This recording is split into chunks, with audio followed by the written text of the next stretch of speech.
Hello, mambo vipi? Karibu sana kwenye channel yangu ya Nahoda Creative. Leo tutaanza safari yetu ya kujifunza Adobe Premiere Pro, moja ya programu bora kabisa duniani kwa kuedit video. Kama wewe unaanza kabisa, usijali. Tutaanza hatua kwa hatua mpaka utaweza kutengeneza video zako wewe mwenyewe. So let us get started. Adobe Premiere Pro ni nini? Adobe Premiere Pro ni software ya kuedit video inayotumiwa sana na watu wa fani mbalimbali kama vile YouTuber, filmmaker na content creator.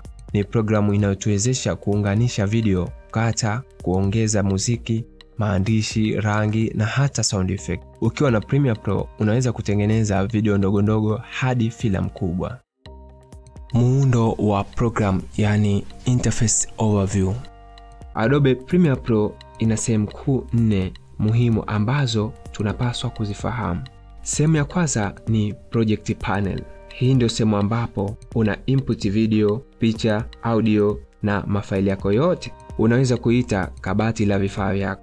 Sehemu ya pili, source monitor. Hapa ndipo unapoweza kutazama video zako kabla kuzichukua na kuzihamishia kwenye timeline. Sehemu ya tatu, timeline. Hii ndio sehemu kuu ya editing. Unaunganisha video, unakata, unaweka muziki au unaongeza muziki na kufanya kila kitu hapa. Sehemu ya 4, program monitor. Hapa utaona kile unachokitengeneza live. Ni preview ya mwisho ya kile kitakachotoka. Na sehemu ya kuongezea toolbar.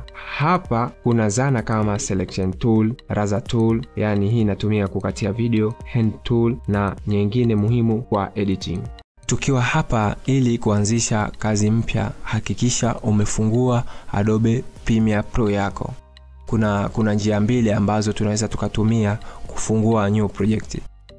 Either unaweza ukaja huku kwenye file, baada ya file unakuja new project, au unakuja new project. Kwa hiyo tunabonyeza hapo, yani tuna click new project.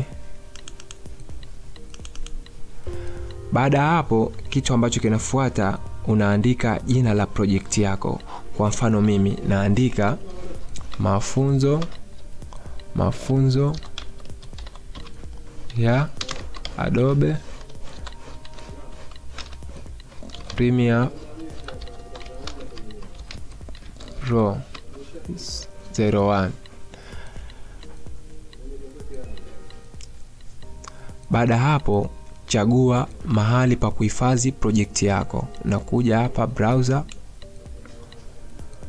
Baada ya kuchagua sehemu ambayo nitahifadhi, na select folder. Nikimaliza na okay.